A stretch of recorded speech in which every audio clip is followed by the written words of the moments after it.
Hare Krishna. Om Namo Bhagavate Vasudevaya. Om Namo Bhagavate Vasudevaya.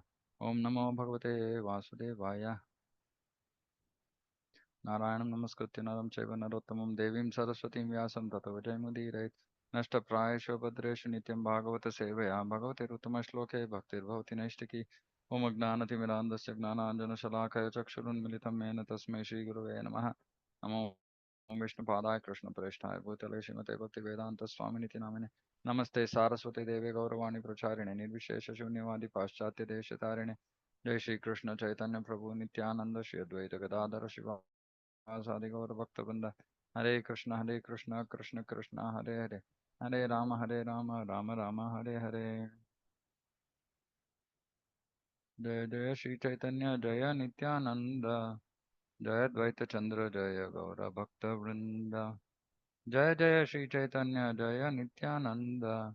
Jaya Dvaita Chandra Jaya Gaura Bhakta Vrinda. Jaya Jaya Shri Chaitanya Jaya Nityananda.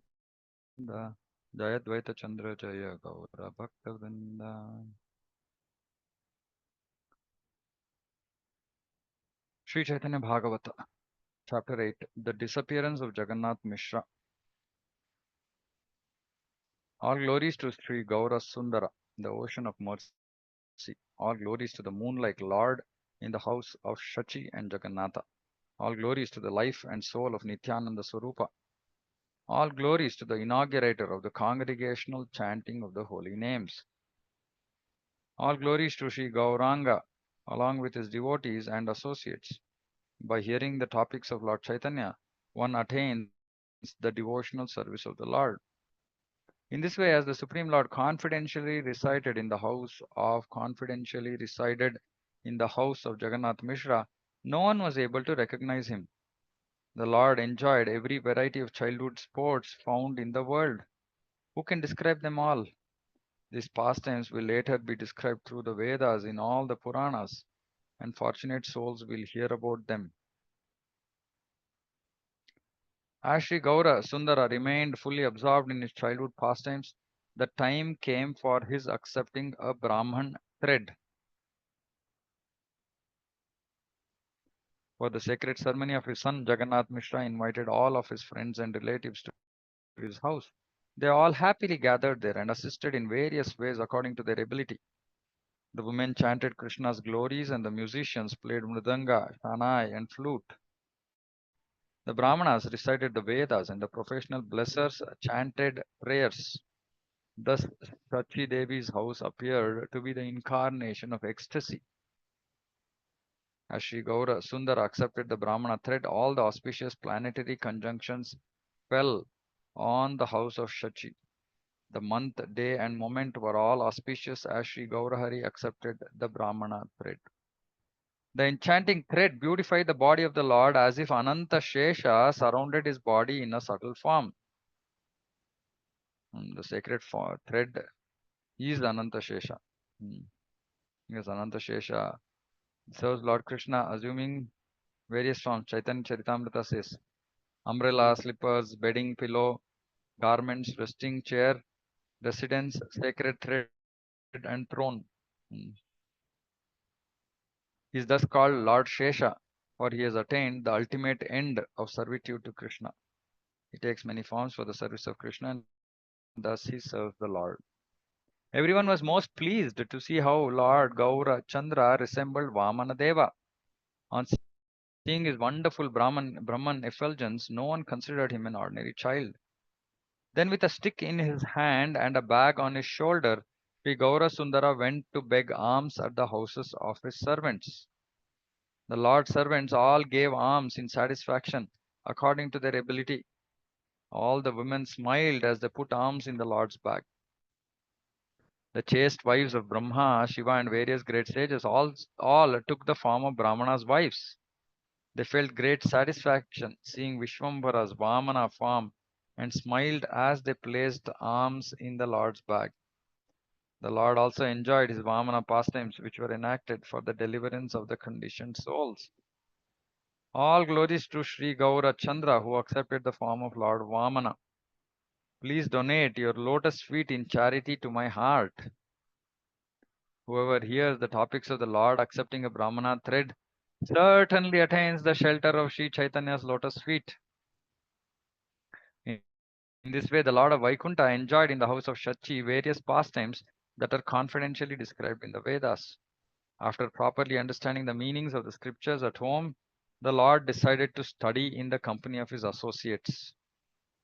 In Navadvipa, there resided the topmost teacher, Gangadas Pandita, who was non-different from Sandipani Muni. He was in full knowledge of grammatical literature, so the Lord desired to study under him. Understanding the desire of his son, Jagannath Mishra took him to the house of the Brahmana Gangadasa. When they arrived, Gangadasa stood up out of respect and embraced Sri Mishra. They then sat together on an asana. Jagannath Mishra said, I am offering you my son. Please teach him everything. Gangadasa replied, it is my great fortune. I will teach him to the best of my ability. Gangadasa was most happy to see his new student, and he treated him like his own son. After hearing only once, the Lord would assimilate whatever Gangadasa Pandita explained. He would refute the explanations of his guru and then again establish the explanation that he had just refuted. There were thousands of students, but no one had the ability to defeat his explanations. Gangadasa was pleased to see Nimai's wonderful intelligence and he accepted him as his best student. The Lord would regularly challenge and defeat all of Gangadasa Pandita's other students. Sri Murari Gupta, Sri Kamala Kanta, and Sri Krishnananda were some of the Lord's prominent classmates.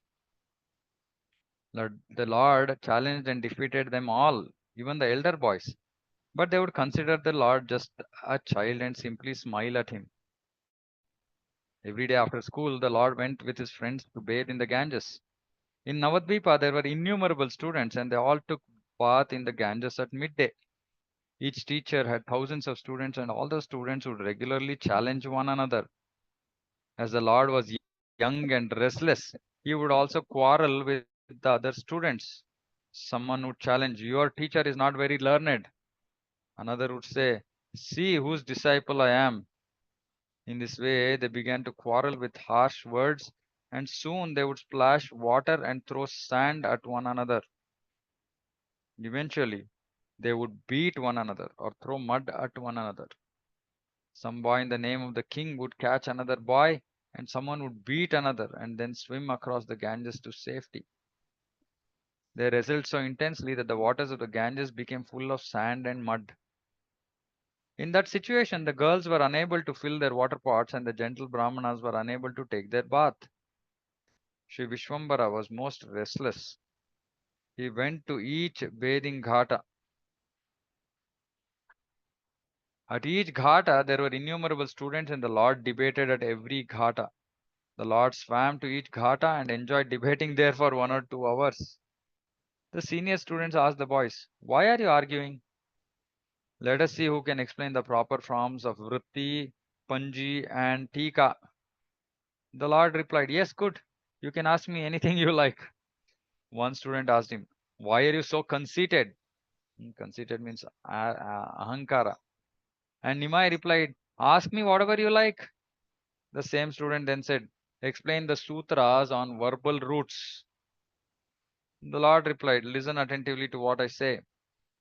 The all-powerful Supreme Lord Vishwambara then explained the sutras according to the prescribed grammatical rules. Hearing this explanation, everyone praised him. The Lord then said, now hear me refute these explanations. So whatever explanation he gave, he would refute himself. After the Lord refuted each of his explanations, he then asked, now who can re-establish these explanations? Meaning he gave an explanation, he refuted it, now he wants to re-establish his previous explanation. Everyone there was struck with wonder as Nimai said, now hear me re-establish these explanations. Sri Gaurasundara then again established those explanations in such a wonderful way that no one could find any fault. All the senior students then embraced Nimai in satisfaction. The other students said, today you can go home and tomorrow we will have more questions for you. In this way, the Lord of Vaikuntha enjoyed his pastimes as a student playing in the water of the Ganges. To assist in his pastimes, the omniscient Brahaspati took birth in Navadvipa along with his disciples. While sporting in the Ganges, the Lord and his friends would sometimes swim to the other side.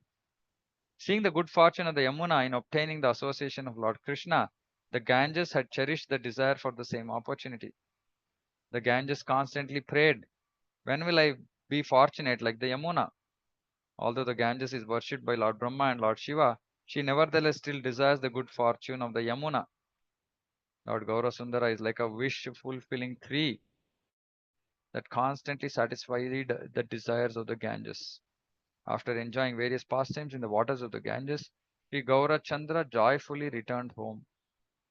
The Lord then worshipped Vishnu according to regulation, and after watering Tulasi, he took his meal. Immediately after taking his meal, the Lord took his books and sat in a solitary place. The Lord, who is the crest jewel among the demigods, fully absorbed himself in his studies and composed his own commentary on the sutras. Seeing his son studying attentively, Jagannath Mishra floated in an ocean of happiness and forgot whether it was day or night. Every day, Jagannath Mishra felt indescribable happiness on seeing the face of his son. Sri Mishra drank the nectarian beauty of his son's form in such a way that he merged in transcendence while still in his body. Jagannath Mishra, however, considered the happiness of merging with the Lord to be most insignificant.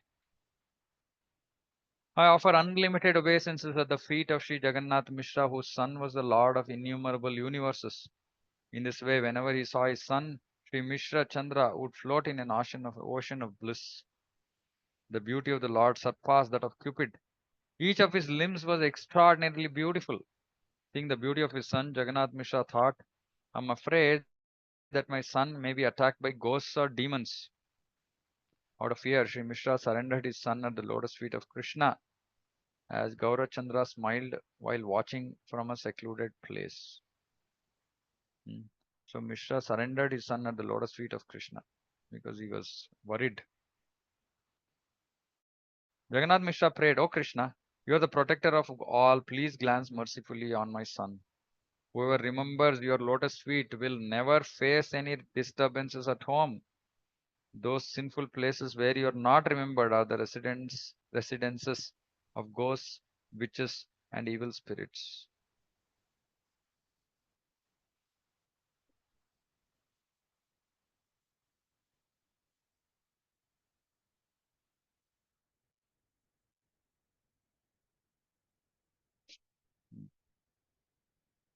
O my Lord, I am your servant.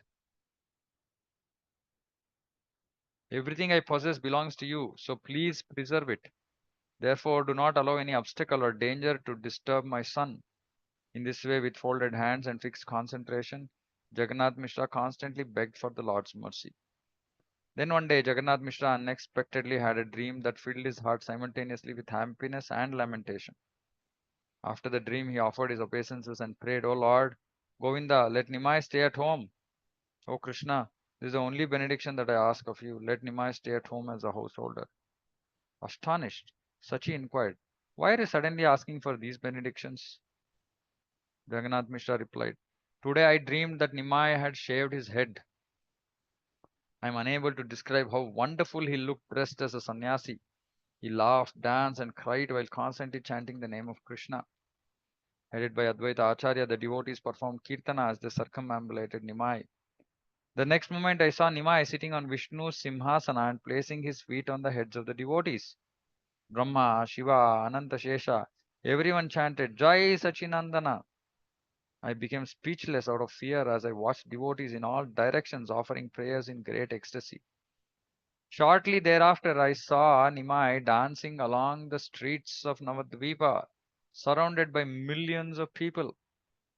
As those innumerable people followed Nimai, the sound of their chanting the names of Hari pierced the coverings of the universe.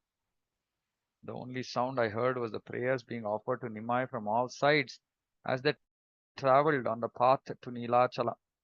After seeing this dream, I became filled with anxiety that Nimai will leave home and take sannyas. Sachi then said, Although you had such a dream, don't worry, Gosai. Nimai will certainly remain at home. Nimai is not interested in anything other than his books.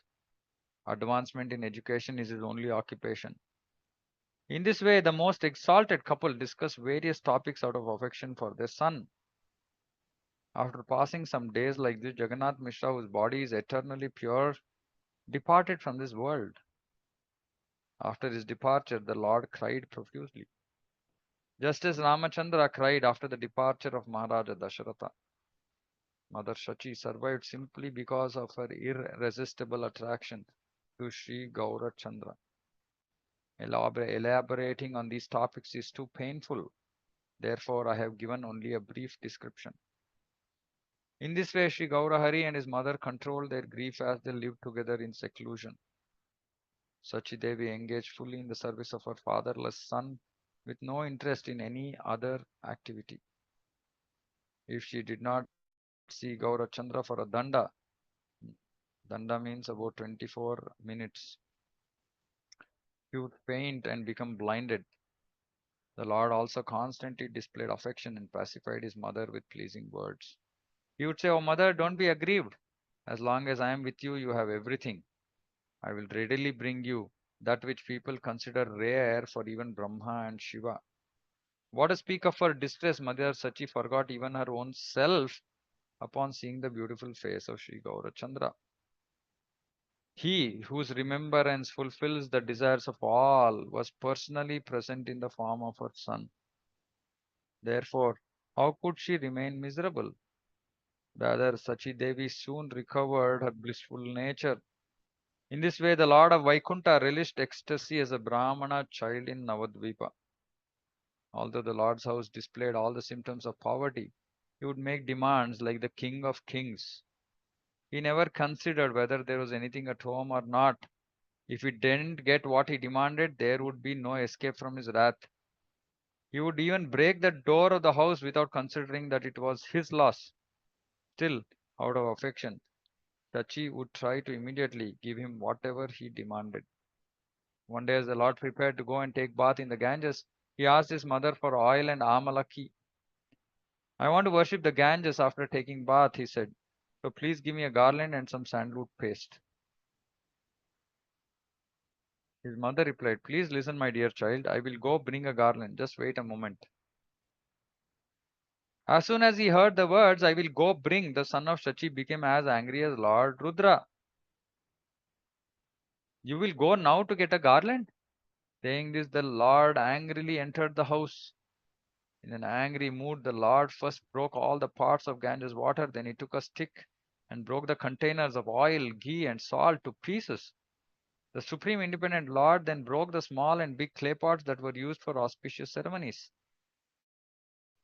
Oil, ghee, milk, rice, cotton, paddy, salt, buddy, and moong dal were strewn throughout the entire house. In an angry mood, the Lord tore down and smashed all the hanging pots. He tore apart the cloth and everything else he found in the house. After breaking everything, he directed his anger on the house. Holding a stick in his two hands, he began striking the house. No one dared to restrain him. Then, after smashing the doors and house, he began hitting a tree with his stick. Still, his anger did not subside and he began striking the earth. Mother Shachi fearfully hid in a corner of the house. The Lord is the personification of religious principles. He advented to establish Sanatana Dharma, so he never tried to hit his mother. Although the Lord was filled with anger, who would not hit his mother? After breaking everything he could, the Lord finally began to roll in the courtyard out of anger. As the golden limbs of the Lord became covered with sand, he appeared indescribably beautiful.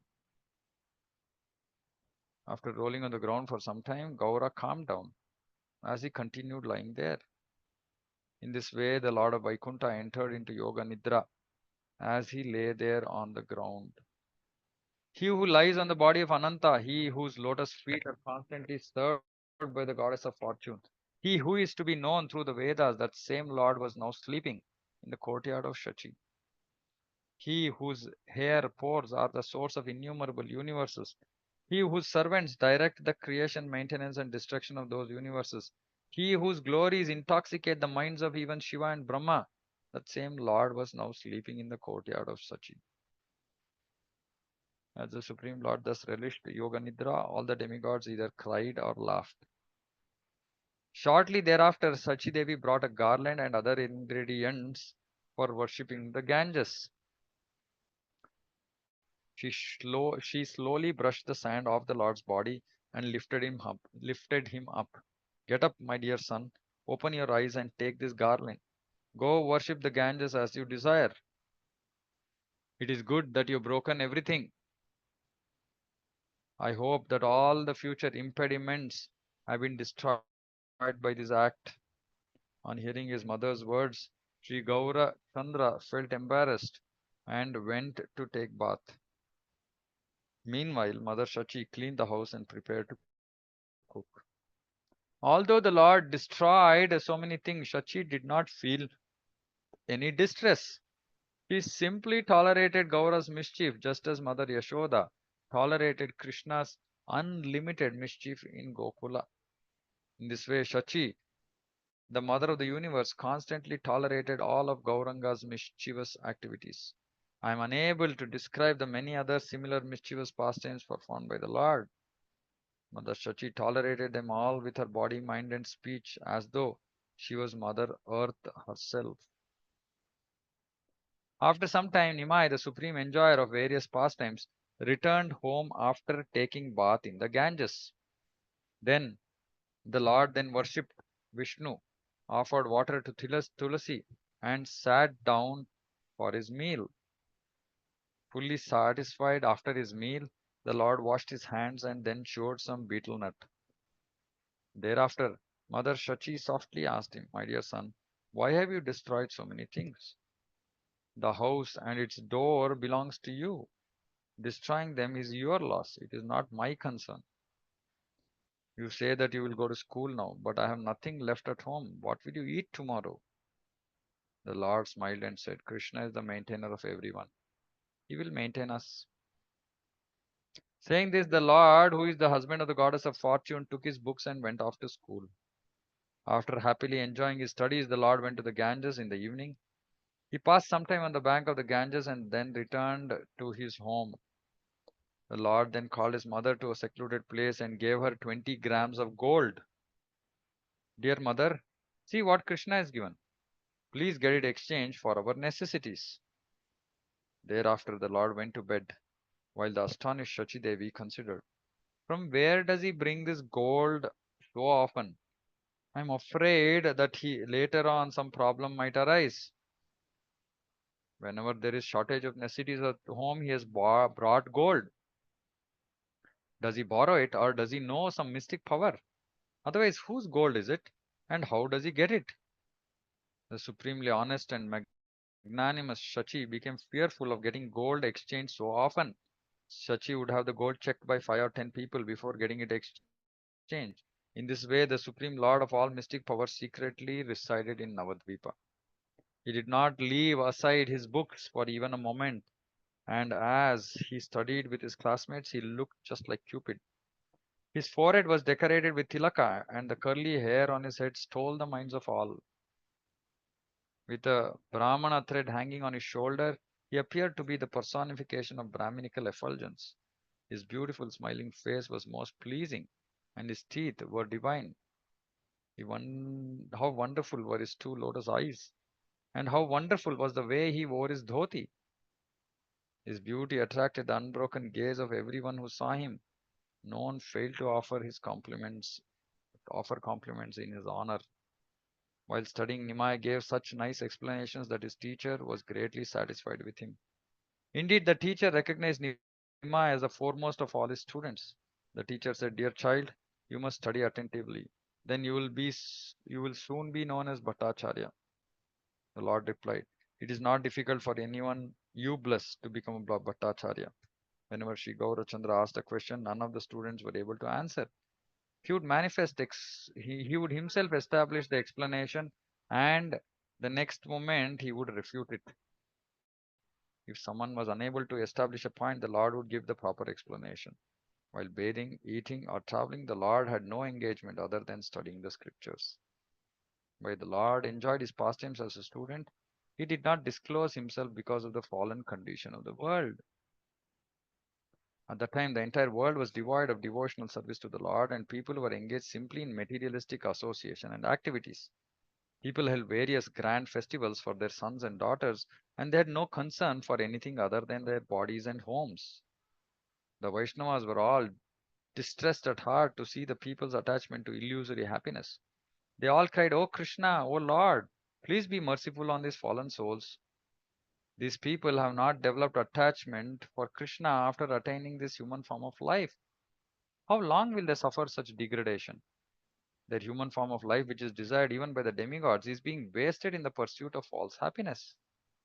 They don't celebrate Krishna's appearance day, but they spend their entire life celebrating weddings and other family festivals. O Lord, the living entities are your parts and parcels, and you are their protector and supreme father. In this way, the devotees always desire the welfare of the living entities and they pray to Lord Krishna on their behalf. Accepting Sri Chaitanya and Nityananda Prabhu as my life and soul, I, Vrindavana Dasa, sing the glories of their lotus feet.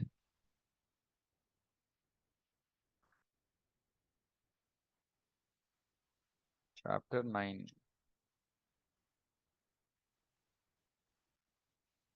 Nityananda's childhood pastimes and travels to holy places.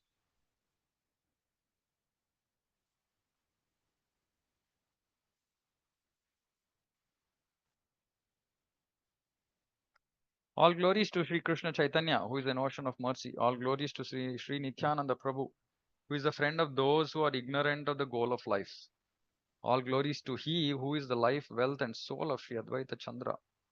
All glories to He who is the shelter of Shivas and Gadadhara.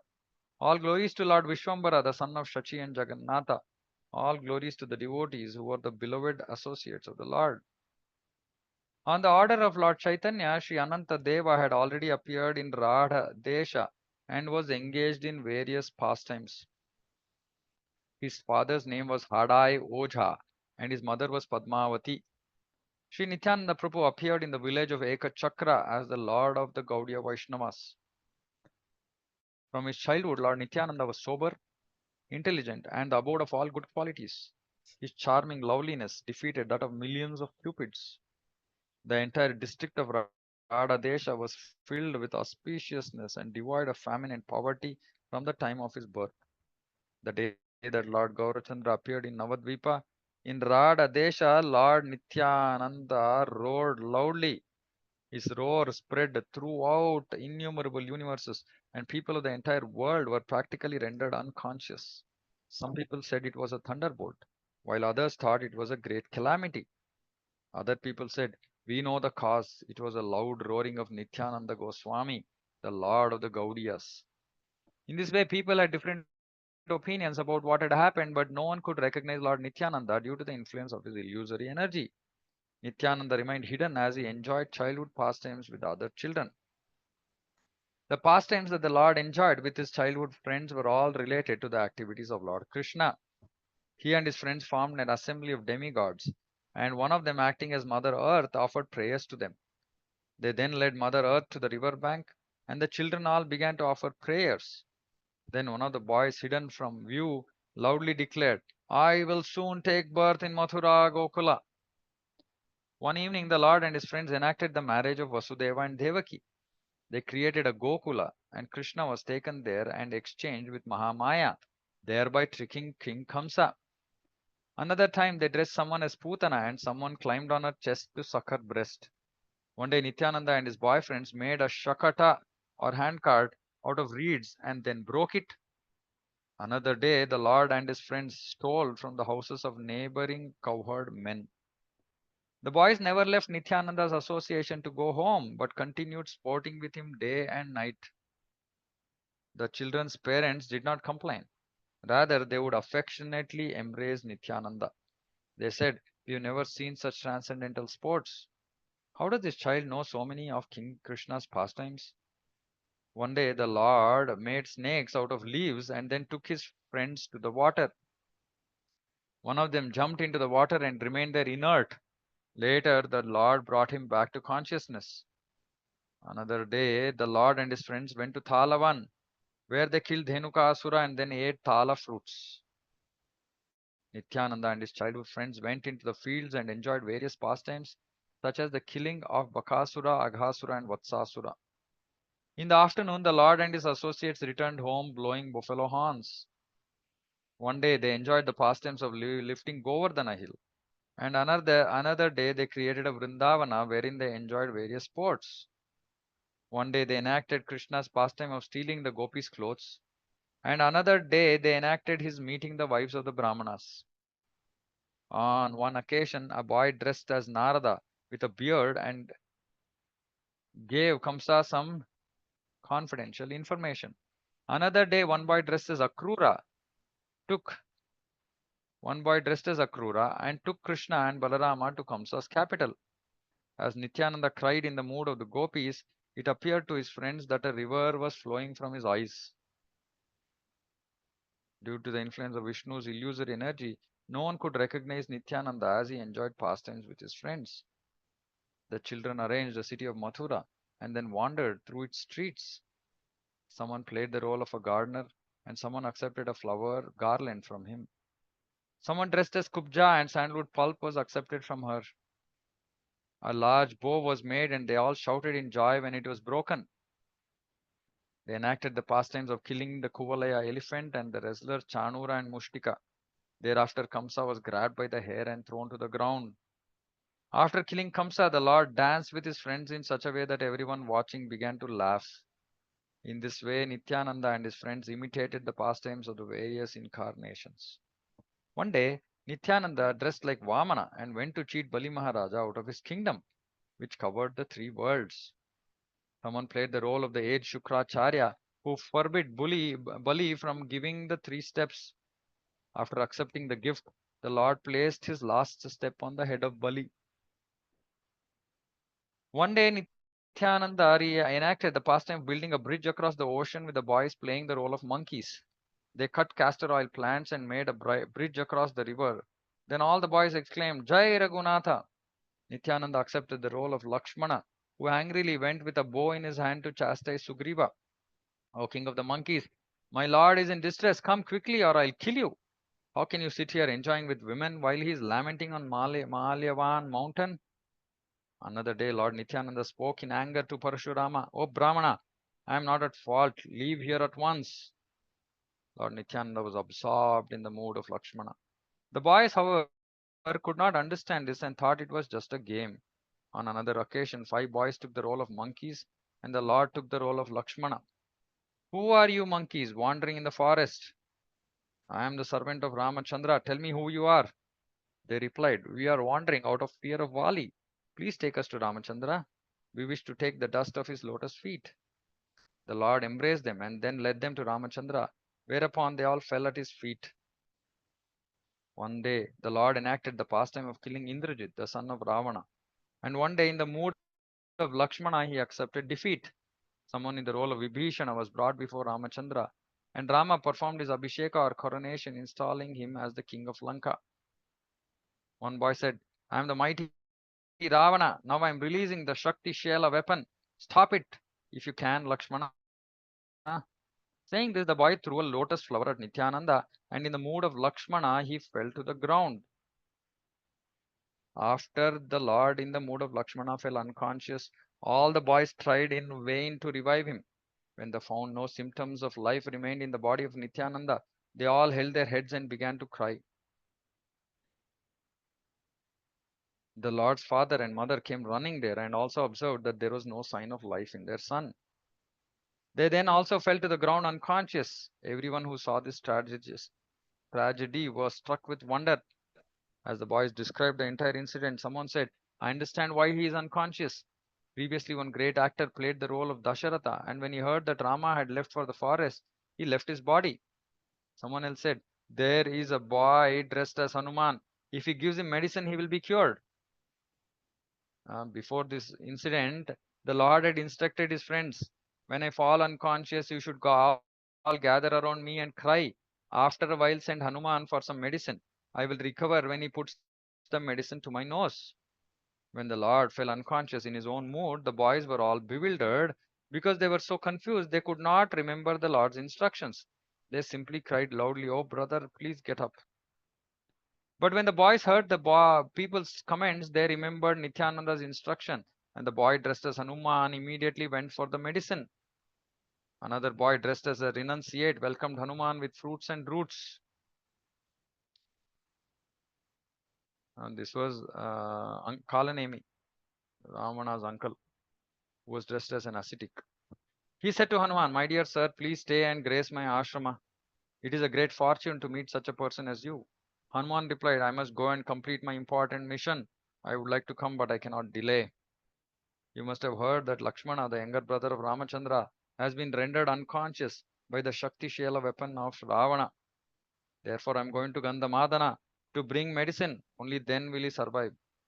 The renunciate then said, "If you must go first, take bath and eat something, then you may go."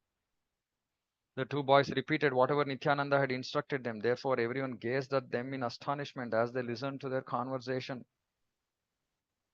Then, on the request of the renunciate, Hanuman went to take bath in the lake, whereupon another boy in the lake grabbed hold of his feet. The boy, playing the role of a crocodile, tried to pull Hanuman into the water. But Hanuman pulled the boy to the shore. After a short fight, Hanuman defeated the crocodile. When Hanuman returned to the renunciate's ashram, he saw a mighty warrior. A boy dressed as a Rakshasa then attempted to swallow Hanuman. He challenged, "You have defeated the crocodile, but how will you defeat me? I will eat you. Then who will revive Lakshmana?" Hanuman replied, "Your Ravana is a dog. I consider him most insignificant. Get out of my way." In this way, the two first exchanged some harsh words. Then they began pulling each other's hair. And finally, they began striking each other with their fists. After promptly defeating the demon, Hanuman approached the Gandhamadana hill. There, Hanuman fought with some boys who were dressed as Gandharvas. After defeating the Gandharvas, Hanuman took the Gandhamadana hill on his head to Lanka. Another boy playing the role of a doctor remembered Lord Rama as he held the medicine to Lakshmana's nose. At that very moment, Lord Nityananda regained his consciousness, upon which his parents and others there all smiled in relief. Adai Pandita embraced his son, and all the boys became overjoyed. Everyone asked, "Dear son, where have you learned all this?" The Lord smiled and said, "These are all my pastimes." In his early childhood, the Lord was most attractive. No one wanted to let him go from their laps. Everyone had more affection for Nityananda than they had for their own sons, but no one could recognize him due to the influence of Lord Vishnu's illusory energy. In this way, from the beginning of his childhood, Nityananda had no happiness other than enjoying the pastimes of Lord Krishna. All of his friends left their parents to constantly sport in the company of Nityananda. I offer repeated obeisances at the feet of those boys who enjoyed the association of Lord Nityananda. Thus, from his childhood, Nityananda had no interest other than enacting the various pastimes of Lord Krishna. Who can describe the pastimes of Lord Ananta? They are only manifest to one who has received his mercy. Lord Nityananda remained at home like this for 12 years. Thereafter, he left for visiting the holy places. He traveled to the holy places up to the age of 20 and then joined the association of Lord Chaitanya. Hmm. 12 years he was at home, 8 years he did pilgrimage, and then at the age of 20 he joined Lord Chaitanya. Please listen to this narration in the Adikanda of the holy places visited by Lord Nityananda, who only the most degraded sinful atheists would dare criticize. The Lord who delivered the entire universe is nothing but an ocean of mercy. Only by his mercy can we know the truth about Lord Chaitanya. In fact, the glories of Lord Chaitanya are manifested through him. Please listen to topics concerning Lord Chaitanya's dearest associate visiting the various pilgrimage sites. The Lord first went to Vakreshwara, then he went alone to Vaidyanatha. He went to Gaya and then to Lord Shiva's abode Kashi, where the Ganges flows towards the north. Seeing the Ganges, Lord Nityananda was greatly pleased. He took bath and drank some water, yet his grief was not mitigated. In the month of Magha, the Lord took an early morning bath at Prayaga. Then he went to Mathura, his former birthplace. The Lord sported in the waters of the Yamuna at Vishram Ghat and thereafter went with great interest to see Govardhana. The Lord visited each of the 12 forests beginning from Vrindavana. When he saw the house and courtyard of Nanda Maharaja at Gokula, he sat down and cried profusely. Nityananda offered his obeisances to Madana Gopala and then went to Hastinapura, the abode of the Pandavas. Seeing the home of those devotees, Nityananda began to cry. The local people, however, could not understand the Lord's sentiments due to their lack of devotion. As Nityananda remembered Balarama's glorious activities in Hastinapura, he exclaimed, "Oh Haladhara, please save me," and then offered obeisances. Thereafter, Nityananda went to Dwaraka, where he joyfully took bath in the ocean. He next went to Siddhapura, the place of Lord Kapila. Then he went to Matsya Tirtha, where he distributed foodstuffs at a festival. Lord Nityananda then visited Shiva Kanchi and the adjoining Vishnu Kanchi. He laughed when he saw the two groups of followers quarreling there. Nityananda Prabhu also visited Kurukshetra, Prutudaka, Bindu Sarovara, Prabhasa, and Sudarshana Tirtha. He also visited the great holy place called Trita Kupa. He also went to Vishala, Brahmatirtha, and Chakratirtha. The Lord visited Pratishrota, where the Saraswati river flows in the opposite direction. The most magnanimous Nityananda then went to Naimisharanya. He then visited the city of Ayodhya, where he cried upon seeing the birthplace of Lord Rama. Nityananda then visited the Chandala Guhaka's kingdom, where he fell unconscious. Simply by remembering the activities of Chandala Guhaka, Nityananda lost consciousness in ecstasy for 3 days. On seeing the forest where Lord Ramachandra had resided, Nityananda rolled on the ground in separation. Thereafter, the Lord took bath in Sarayu and Kaushiki rivers. Then he went to the ashram of Pulastya. Lord Nityananda took bath in the Gomati, Gandaki, and Shona rivers. Then he climbed to the top of Mahendra mountain. There he offered obeisances to Parashurama. Nityananda also visited Haridwara, the source of the Ganges. The Lord took a bath in the Pampa, Bhimarathi, Godavari, Venva, and Vipasha rivers. After seeing Kartikeya at Madurai, the most intelligent Nityananda went to Sri Shaila, the abode of Shiva and Parvati. Shiva and Parvati reside on this mountain in the form of a Brahmana couple. Upon Nityananda's arrival there, they understood that their worshipable Lord was wandering on pilgrimage as a mendicant. They were most satisfied to receive such a guest, and Parvati happily cooked for the Lord. They fed the Lord with great affection, and Nityananda smiled and offered them his respects. Only Krishna knows why what they confidentially discussed. Then the Lord continued his journey to Dravida or South India. The Lord visited Venkatanatha, Kamakoshti Puri, Kanchi, and the Kaveri, the best of rivers. Then the Lord visited the sacred place of Sri Ranganatha, and thereafter he went to Harikshetra. He visited the Rishabha mountain, Madurai, and the Kritamala, Tamraparni, and Uttara Yamuna rivers. Nityananda Prabhu visited the ashrama of Agastya in the Malaya hills. The residents there were all jubilant to see the Lord. Nityananda stayed as a guest in their ashrama and then departed in great ecstasy for Badrikashrama. Lord Nityananda resided in seclusion for some days in the ashrama of Naranarayana rishis. He then went to the ashrama of Srila Vyasadeva, who recognized that Nityananda was Balarama himself. Srila Vyasadeva personally received Nityananda as a guest, and the Lord offered his obeisances to Srila Vyasadeva. Lord Nityananda then visited the residence of the Buddhists. When he arrived there, he saw they were all sitting together. The Lord asked a question, but no one replied. Becoming angry at them, the Lord kicked them in the head, but they all simply smiled and ran away. Nityananda thus fearlessly continued his travels through the forest. The Lord eventually arrived in Kanyakumari. After seeing Durga there, he went to see the southern ocean. Nityananda then went to Anantapura, and after that he went to Panchap Sarakunda. He next visited the temple of Shiva known as Gokarna. He visited Kerala and the various places in Trigarta. He then visited goddess Parvati, who dwells on an island near Gokarna. Lord Nityananda also visited the Nirvindhya, Payoshni, and Tapti rivers. He went to the city of Mahishmati on the banks of Reva river, and he saw Mallatirtha. The Lord then passed through the holy district of Shurparaka on his way west. The fearless, ecstatic Nityananda Prabhu traveled in this way without fear of anyone. The Lord had no control of his body due to his ecstatic love for Krishna. Sometimes he cried, sometimes he laughed. Who can understand his ecstatic moods? As the Lord traveled in this way by the will of providence, he met Sri Madhavendra Puri.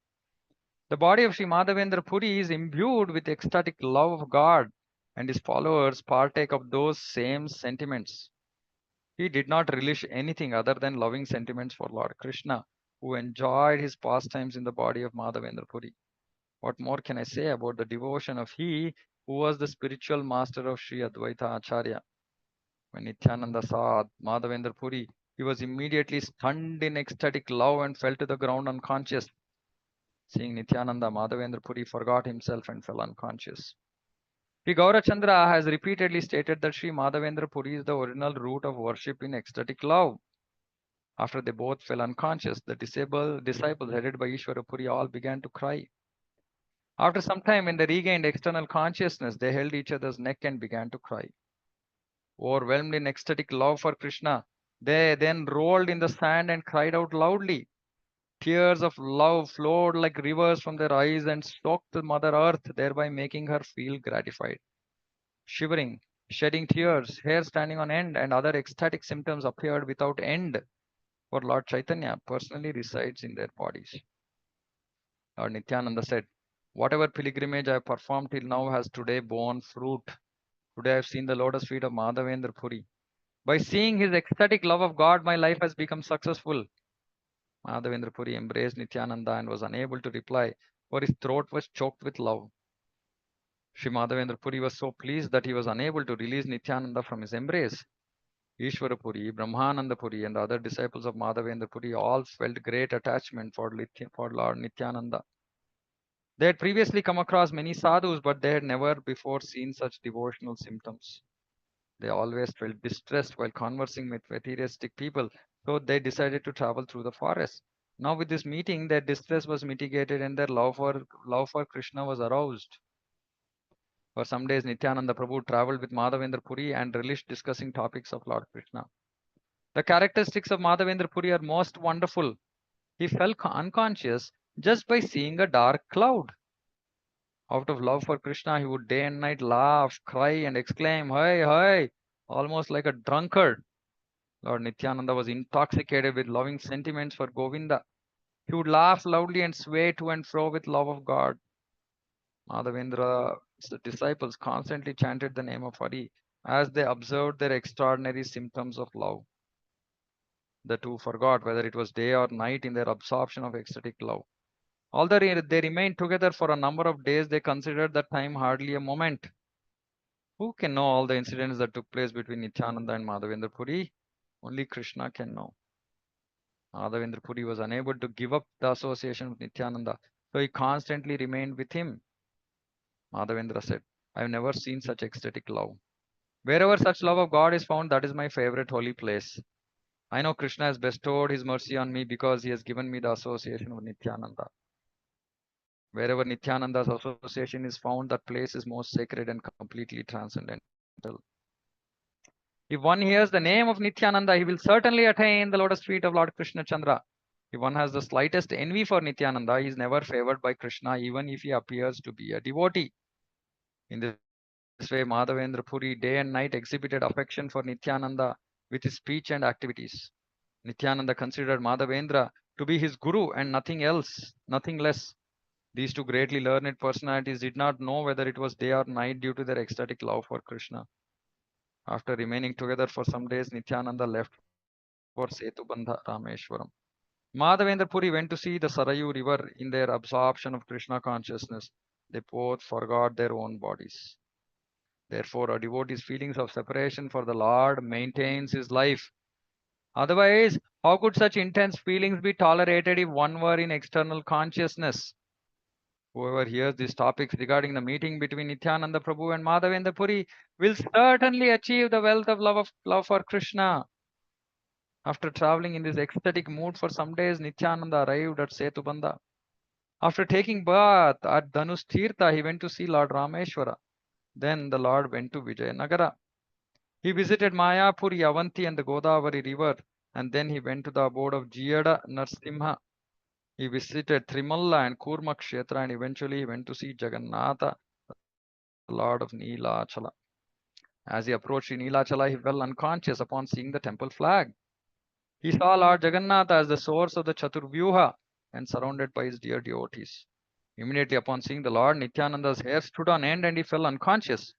When he regained consciousness, he again fell to the ground. Shivering, perspiring, crying, falling to the ground, and loud roaring.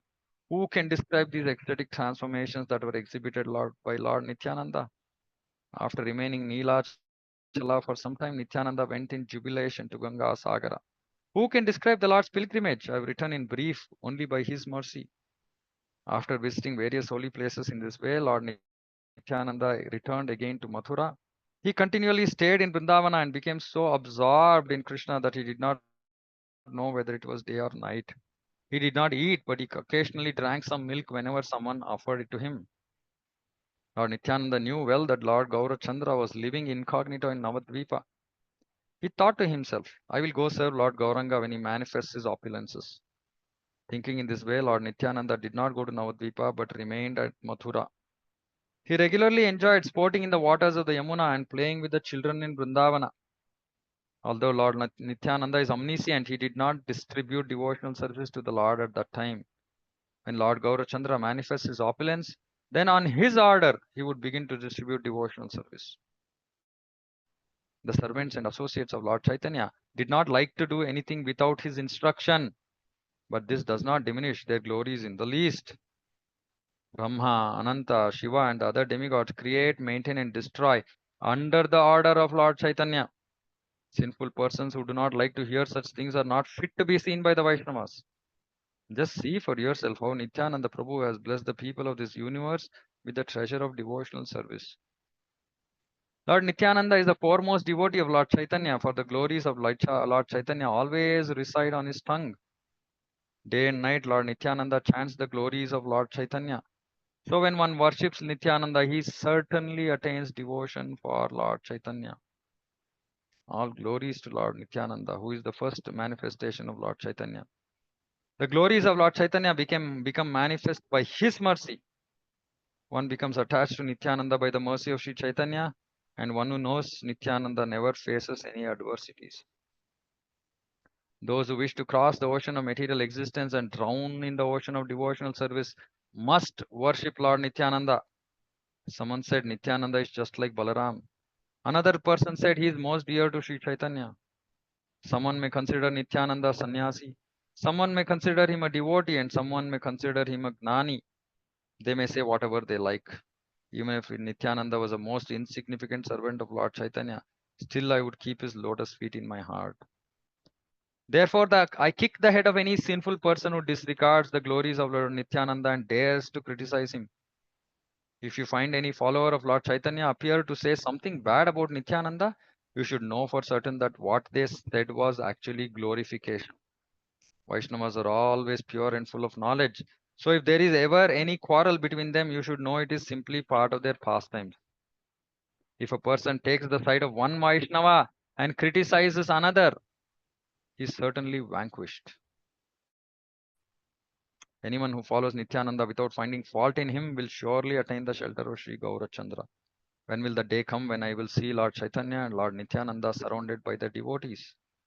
Let me serve Lord Gaurachandra under the instructions of Lord Nityananda, who is my worshipable Lord in all respects. I desire to study Srimad Bhagavatam under Sri Nityananda Swarupa, birth after birth. All glories to the Supreme Lord Sri Gauranga. You have given me and then taken from me the association of Lord Nityananda. Still I beg for your mercy so that my mind may remain absorbed in his and your lotus feet. Lord Nityananda is your greatest devotee. No one can attain him without your sanction.